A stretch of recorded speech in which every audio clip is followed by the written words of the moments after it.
2011년 3월 11일, 일본 동북부 해안은 인류가 기록한 가장 파괴적인 자연재해 중 하나를 마주했다. 규모 9.0의 초대형 지진이 태평양 해저에서 발생했고, 그것은 단 몇 분 만에 모든 것을 바꾸어 놓았다. 그러나 진정한 재앙은 땅의 흔들림이 아니라 그 뒤를 따라온 거대한 바다였다.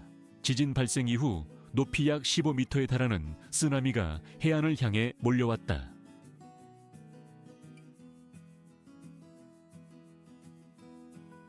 검은 물기둥은 방파제와 항구 마을과 도시를 가리지 않고 삼켜버렸다.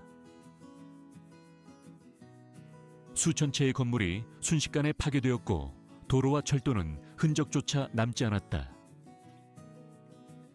그날 2만 명이 넘는 사람들이 목숨을 잃거나 실종되었으며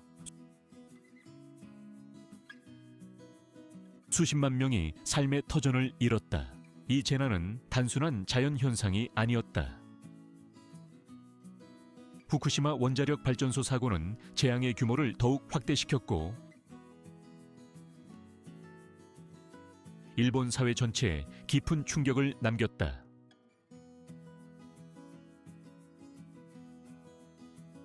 전 세계는 질문하기 시작했다.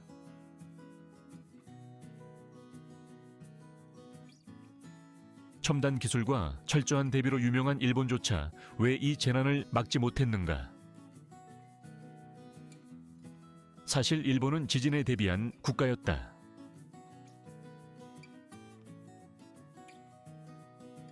건물은 흔들림을 견디도록 설계되었고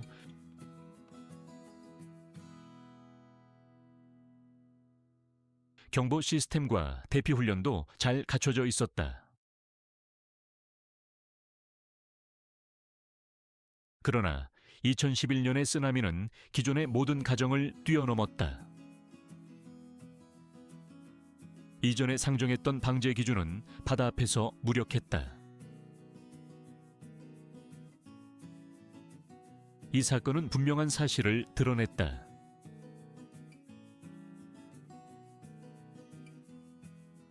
진정한 위협은 지진 그 자체가 아니라 그 뒤에 따라오는 쓰나미라는 점이었다. 그리고 또 하나의 질문이 남았다. 일본은 오랫동안 지진과 공존해 온 국가다.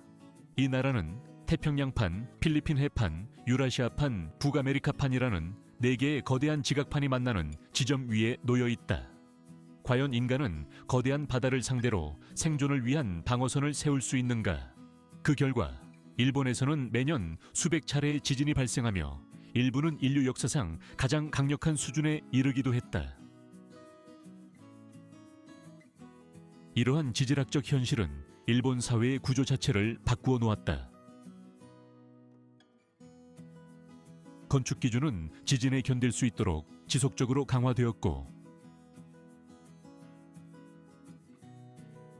학교와 직장 지역 사회에서는 반복적인 대피 훈련이 일상처럼 이루어졌다. 경보 시스템은 지진파를 감지해 수초라도 먼저 사람들에게 위험을 알리도록 설계되었다. 일본은 지진 대비 국가라는 평가를 받을 만큼 철저히 준비해왔다. 그러나 지진이 항상 가장 큰 위협이었던 것은 아니다. 해저에서 발생한 강력한 지진은 바닷물을 들어올리고 그 에너지는 거대한 쓰나미로 변해 해안을 향해 이동한다.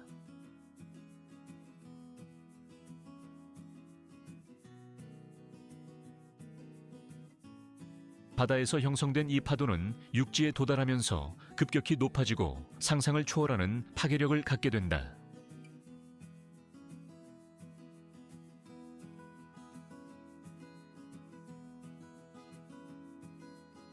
역사적으로 일본의 많은 해안 마을들은 이러한 위험을 인식하고 있었다.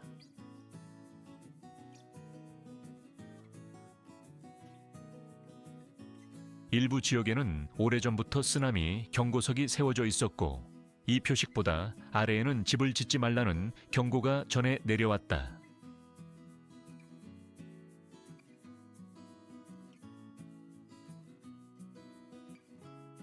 그러나 시간이 흐르며 기억은 희미해졌고 현대 사회는 과거의 교훈을 점점 멀리하게 되었다. 2011년의 재난은 이 모든 준비와 경험을 넘어섰다. 기존의 예측 모델과 방제 시나리오는 실제 자연의 힘 앞에서 한계를 드러냈다. 일본은 이 순간 단순한 대비를 넘어 근본적인 질문과 마주하게 되었다. 쓰나미라는 재앙에 대해 과연 인간은 어디까지 대비할 수 있는가? 2011년 쓰나미 이후 일본 정부와 각 지방자치단체는 냉혹한 현실과 마주해야 했다. 기존의 해안을 보호하던 방제시설들은 대부분 높이 약 8m 수준에 머물러 있었고, 이는 2011년에 파도 앞에서 거의 아무런 저항도 하지 못했다. 방파제와 해안 제방은 순식간에 넘쳐 흘렀고, 그 뒤에 있던 마을과 도시가 직접적인 피해를 입었다. 이 경험은 단순한 시설 보강이 아닌 근본적인 전환이 필요하다는 사실을 분명히 했다.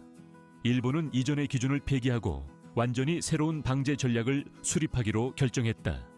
그 핵심은 전례 없는 규모의 쓰나미 방벽을 구축하는 것이었다. 새롭게 계획된 구조물은 높이 14에서 15m에 달했다. 이는 기존 해안 제방의 거의 2배에 가까운 크기였다. 더 나아가 이 방벽은 단일 구간이 아니라 일본 도호쿠 지방 해안을 따라 약 400km에 이르는 연속적인 방어선으로 설계되었다. 이는 일본 역사상 가장 길고 가장 야심찬 해안 방제 프로젝트였다. 중요한 점은 이 방벽의 목적이 쓰나미를 완전히 차단하는 데 있지 않았다는 것이다. 전문가들은 어떤 인공 구조물도 모든 쓰나미를 완벽히 막을 수 없다는 사실을 알고 있었다. 대신 이 방벽은 파도의 속도와 에너지를 줄이고 바닷물이 내륙으로 침투하는 시간을 늦추는 역할을 맡았다. 그 몇 분의 시간은 결정적이었다. 추가로 확보된 시간은 주민들이 더 높은 지대로 대피할 수 있는 기회를 제공했고, 구조와 대응 체계가 작동할 수 있는 여유를 만들어 주었다. 일본은 이 선택을 통해 자연을 정복하려 하기보다 피해를 최소화하며 생존 가능성을 높이는 길을 택한 것이다. 새로운 쓰나미 방벽을 설계하기에 앞서 일본의 엔지니어들과 연구자들은 먼저 2011년 재난을 철저히 해부하는 작업부터 시작했다. 파도의 높이와 속도 침투거리, 구조물 파괴 양상까지 모든 데이터가 수집되고 분석되었다. 이 방대한 기록은 단순한 보고서가 아니라 미래를 위한 설계 지침이 되었다. 연구는 실험실로 옮겨졌다. 대형 수리 실험 수제선은 실제 쓰나미를 축소한 모형이 반복적으로 재현되었다. 연구진은 다양한 조건에서 파도가 방벽에 부딪힐 때 발생하는 압력 원류 현상, 기초부의 침식 가능성을 세밀하게 관찰했다. 작은 설계 변화 하나가 결과에 어떤 차이를 만들어내는지도 철저히 검증되었다. 이 과정에서 방벽의 높이만이 중요한 요소가 아니라는 사실이 분명해졌다. 기초의 깊이, 벽체의 두께 전면에 경사각, 그리고 지반과 맞닿는 방식까지 모든 요소가 파도의 에너지를 어떻게 분산시키는지에 직접적인 영향을 미쳤다. 특히 방벽 하부의 세구를 방지하기 위한 깊은 기초 설계는 구조물의 생존을 좌우하는 핵심 요소로 떠올랐다. 수많은 실험과 시뮬레이션 끝에 최종 설계가 확정되었다. 방벽의 높이는 평균 14에서 15m로 설정되었고, 기초는 지하 20에서 25m 깊이까지 내려가도록 계획되었다. 내부에는 고강도 철근이 촘촘하게 배치되어 반복적인 충격과 장기적인 하중에도 견딜 수 있도록 설계되었다. 이 방벽은 단순히 콘크리트를 쌓아 올린 구조물이 아니었다. 그것은 과거의 재난에서 얻은 교훈과 과학적 분석, 그리고 수많은 실패와 검증을 통해 완성된 결과물이었다. 일본은 이 과정을 통해 자연재해를 감정이 아닌 데이터와 기술로 마주하는 방법을 선택했다.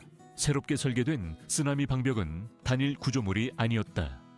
그것은 일본 도호쿠 지방 해안을 따라 이어지는 하나의 거대한 방어 체계였다.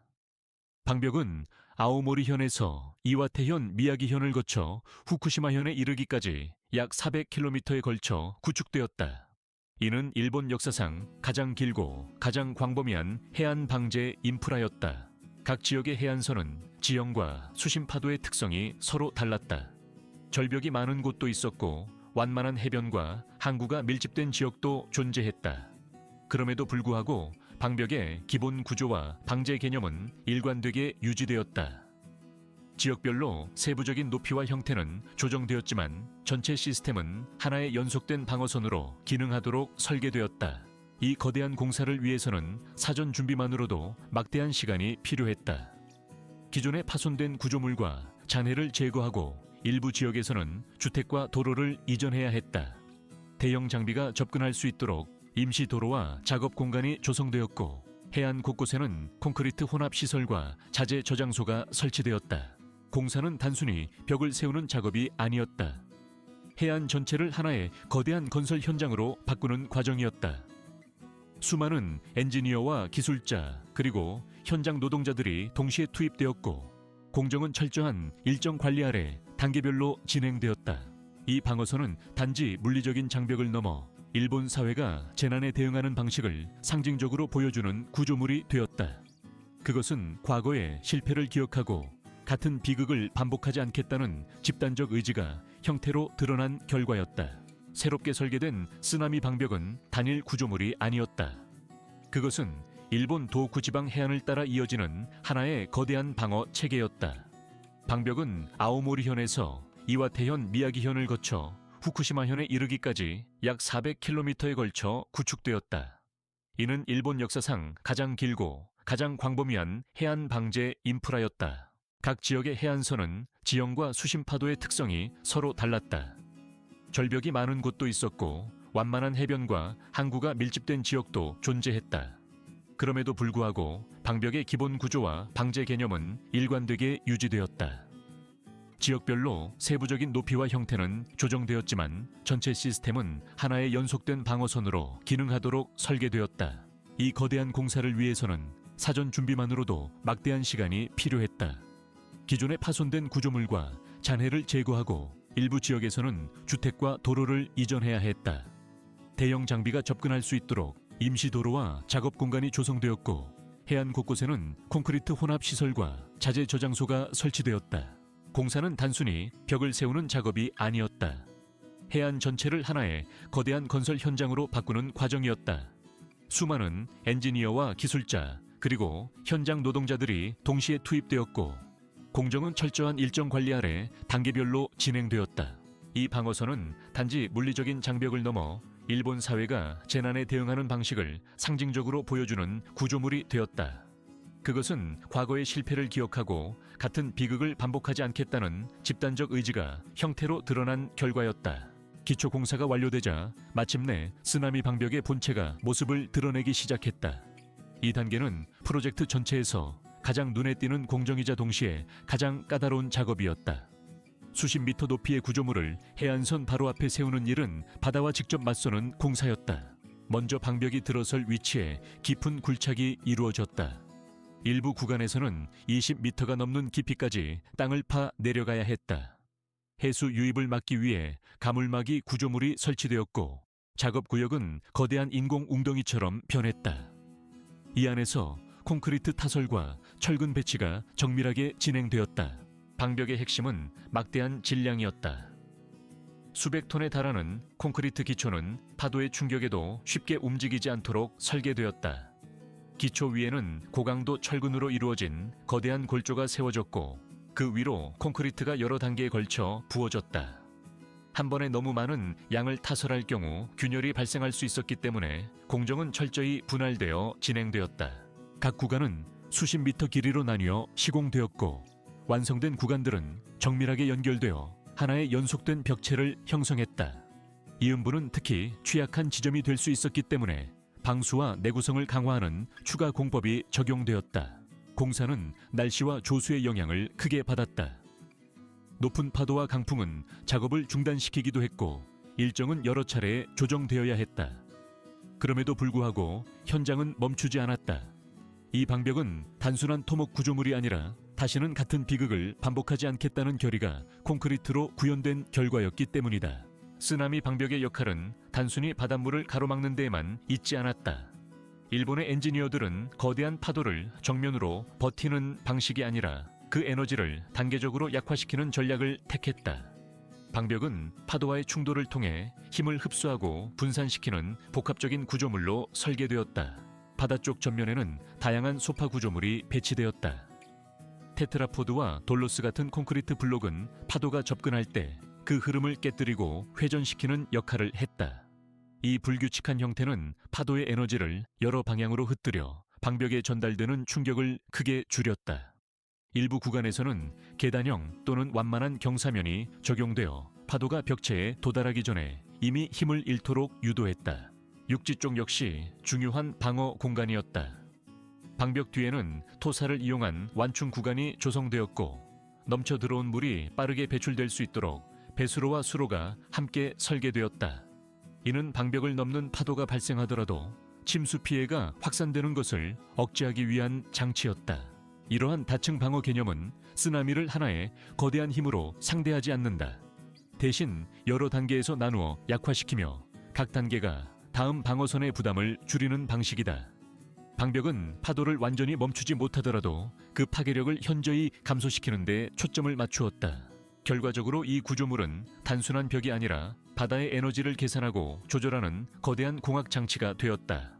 일본은 이 설계를 통해 자연과의 싸움에서 저항이 아닌 흡수와 완화라는 새로운 방식을 선택한 것이다. 연속된 쓰나미 방벽이 모든 해안을 동일하게 덮을 수는 없었다. 특히 항만 지역은 다른 접근이 필요했다. 항구는 배가 드나드는 공간이기 때문에 고정된 벽으로 완전히 차단할 수 없었다. 그러나 바로 이 지점이 쓰나미 침투에 가장 취약한 통로가 되기도 했다. 이를 해결하기 위해 일본은 이동식 방벽이라는 해법을 도입했다. 평상시에는 항로를 방해하지 않다가 쓰나미 경보가 발령되면 즉시 작동해 항만을 봉쇄하는 구조였다. 이 장치는 항구의 특성과 수심에 따라 서로 다른 방식으로 설계되었다. 일부 항만에는 상부에서 아래로 내려오는 방식의 방벽이 설치되었다. 평소에는 구조물이 위쪽에 고정되어 있다가 경보 신호가 전달되면 거대한 강철판이 중력과 유압 장치에 의해 빠르게 내려와 항구 입구를 막는다. 반대로 수심이 깊은 지역에서는 해저에 숨겨져 있던 방벽이 아래에서 위로 솟아오르는 방식이 사용되었다. 이 구조물은 평소에는 바닷속에 잠겨 있어 선박 운항에 전혀 영향을 주지 않는다. 이러한 이동식 방벽에는 극도로 높은 신뢰성이 요구되었다. 바닷물에 장기간 노출되는 강철 구조물은 부식에 강해야 했고, 힌지와 연결 부위는 단 한 번의 오작동도 허용되지 않았다. 또한 정전이나 통신 장애 상황에서도 작동할 수 있도록 다중 안전 장치가 포함되었다. 항만 방벽은 쓰나미 방어 체계에서 가장 정교한 요소 중 하나였다. 고정된 콘크리트 벽과 달리 이 장치들은 움직이며 순간적으로 결정을 내려야 했다. 그만큼 설계와 유지 관리에는 높은 기술력과 지속적인 점검이 요구되었다. 일본은 이 이동식 방벽을 통해 해안 방어의 마지막 빈틈까지 메우고자 했다. 쓰나미 방벽 프로젝트는 일본 역사상 가장 비용이 많이 든 방제 사업 중 하나였다. 전체 사업비는 120억 달러를 훌쩍 넘었고, 수년 동안 3만 명이 넘는 엔지니어와 기술자 건설 노동자들이 현장에 투입되었다. 해안 전역에서는 동시에 수백 대의 중장비가 가동되었고, 공사는 약 5년에서 7년에 걸쳐 단계적으로 진행되었다. 이처럼 막대한 자원이 투입된 이유는 단순히 거대한 구조물을 만들기 위해서가 아니었다. 핵심은 실제로 얼마나 효과가 있는가였다. 완공 이후 일본은 다양한 시뮬레이션과 수치 해석을 통해 방벽의 성능을 반복적으로 검증했다. 그 결과 방벽은 쓰나미의 직접적인 충격을 평균 30에서 50%까지 감소시키는 것으로 나타났다. 그러나 이 수치는 오해를 불러일으킬 수 있다. 방벽의 진정한 가치는 파도를 완전히 막는 데 있지 않았다.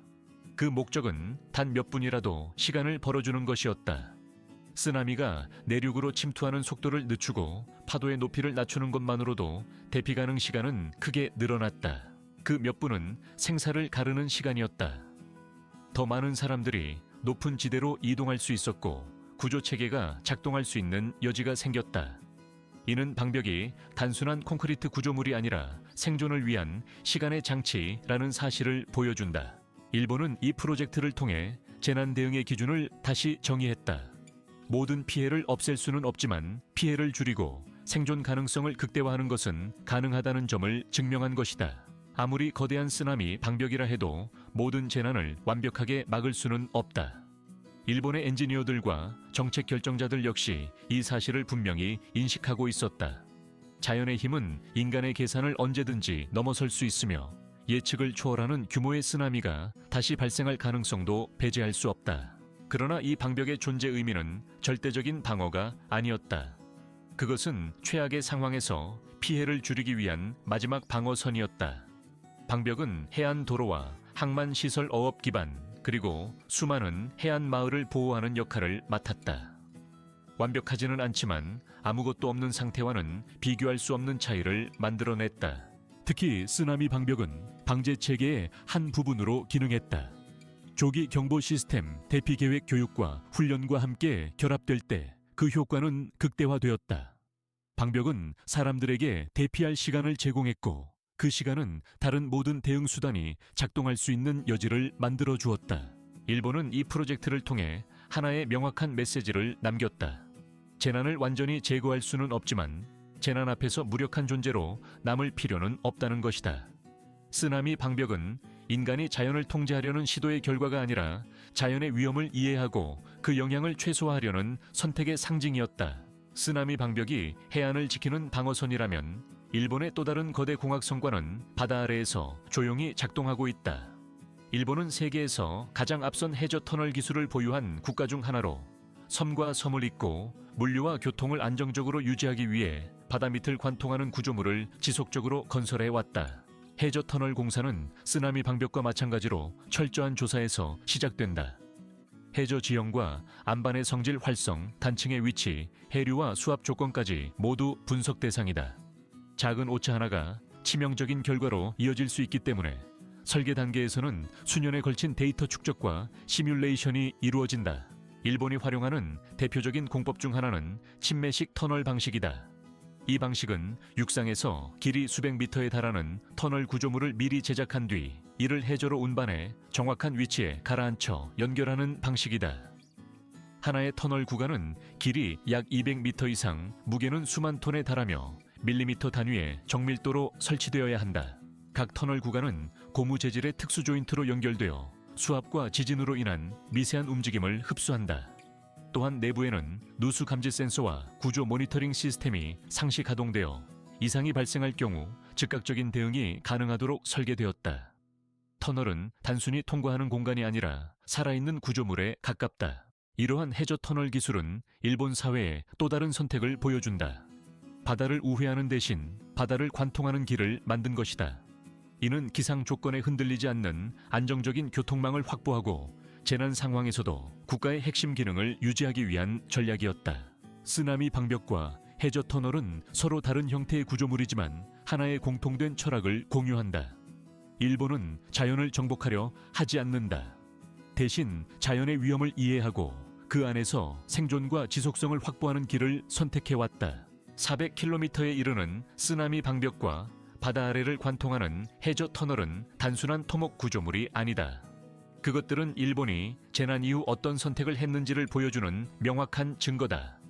일본은 자연을 두려워하지도 무모하게 맞서지도 않았다. 대신 자연의 힘을 직시하고 그 안에서 살아남는 방법을 선택했다. 쓰나미 방벽은 완벽한 보호를 약속하지 않는다. 해저 터널 역시 모든 위험을 제거하지는 못한다. 그러나 이 구조물들은 하나의 중요한 가능성을 증명한다. 재난은 피할 수 없을지라도 그 결과는 인간의 선택에 따라 달라질 수 있다는 사실이다. 일본의 접근 방식은 기술과 규율 그리고 장기적인 시각에 기반하고 있다.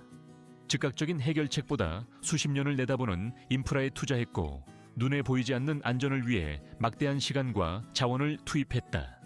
이러한 선택은 단기간에는 논란과 부담을 낳았지만 장기적으로는 사회 전체의 회복력을 높이는 토대가 되었다. 이 프로젝트들이 남긴 가장 큰 의미는 완벽한 안전이 아니라 준비된 사회라는 개념이다. 재난 앞에서 무력한 존재로 남지 않고 피해를 줄이고 생존 가능성을 높이기 위한 구조를 갖추는 것. 그것이 일본이 선택한 길이었다. 쓰나미 방벽과 해저 터널은 말없이 그 메시지를 전하고 있다. 자연은 통제할 수 없지만 그 앞에서 어떤 사회가 될 것인지는 인간이 결정할 수 있다는 사실을 말이다.